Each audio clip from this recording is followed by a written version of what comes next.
Hey folks, it's Wayne Turner. In today's video, we're going to talk about the housing market, what's going to happen, where's it going for 2022. But before we get started, make sure to like, subscribe, and tap that little bell so you can get notified every time we release these videos. We're doing lots of them coming to you because we've had a lot of requests. And anyway, you get it. Do that. Like, subscribe, tap the bell.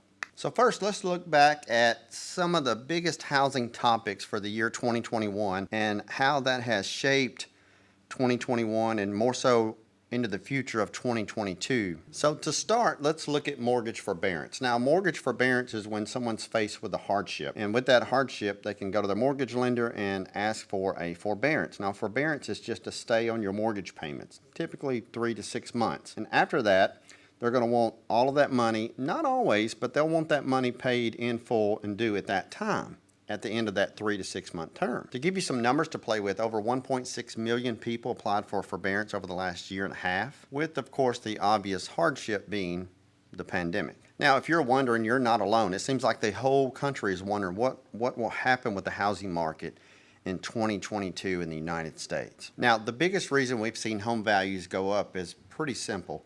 During COVID, a year and a half ago, right at 2 years ago now, people couldn't work. So for months, people could not work. And then the ones that could work, they worked from home. So that allowed people to kind of get comfortable and really start to enjoy their homestead, if you will, their home.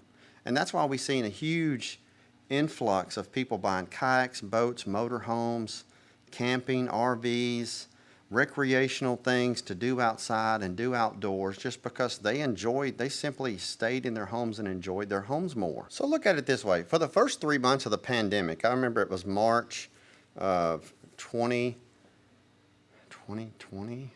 Yeah, geez, time flies. Anyway, March of 2020, I couldn't hardly give a house away. For 3 or 4 months, I couldn't hardly give a house away.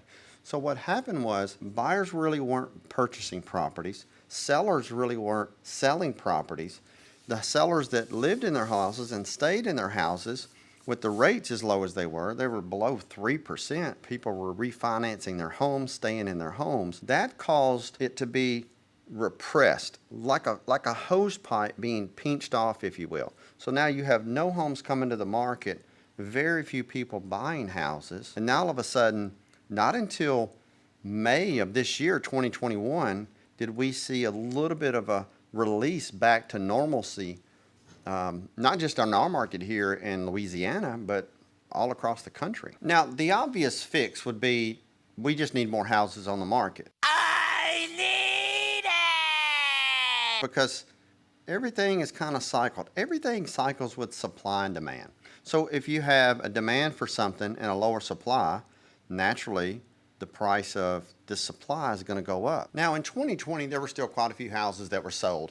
There were actually 6.5 million homes sold in the United States, but that was a 20% decrease from 2019. But as I'd mentioned, we just need more houses to the market, right? And again, that's easier said than done because that's not going to happen overnight. With that demand and the supply low, as soon as homes come on the market, that's why we're seeing prices go up, just like I said, supply and demand, but we're also seeing those homes sell really quick. In most major metropolitan areas, New Orleans being one of those, the average days on the market for a home is less than 2 weeks. So literally from the time you put a house on the market to the time you get a contract on it in the metro New Orleans area, it's less than 2 weeks. Now let's talk about the demand for a second. Typically anywhere from 42 to 46% of homes purchased is first-time home buyers. So think about that. I mentioned that we had 6.5 million homes that were sold in 2020, which is a drop from 2019.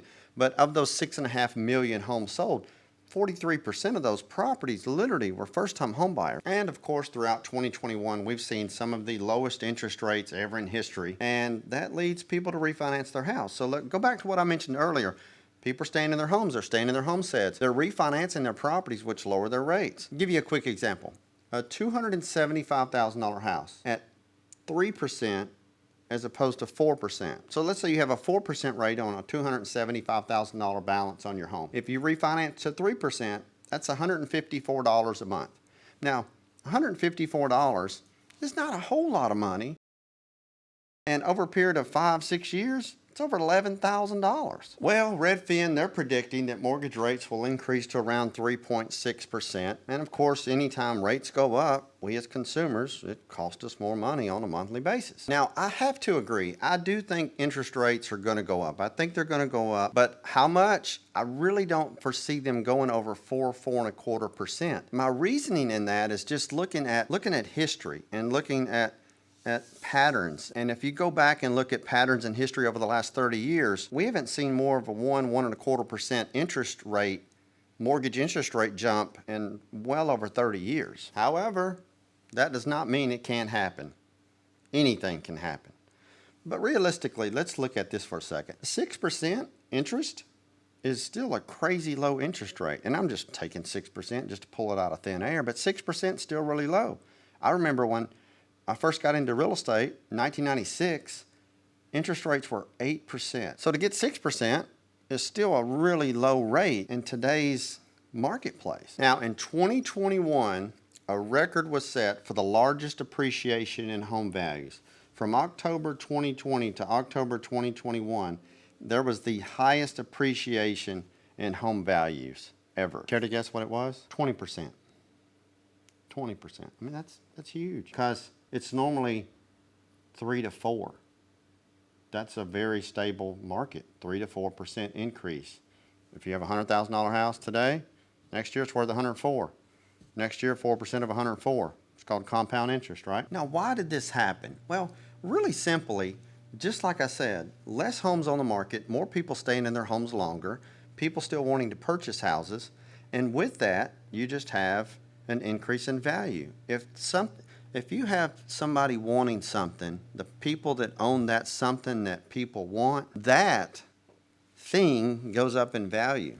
And so that's what's caused the values to go up at a record high never seen before. But think about this. It's not so much as you have all of these buyers racing to buy houses. That's not necessarily the case. It's the inventory is so low. I'm not seeing enough movement. So again, you may ask, what does that mean for 2022? And it could mean a lot of things.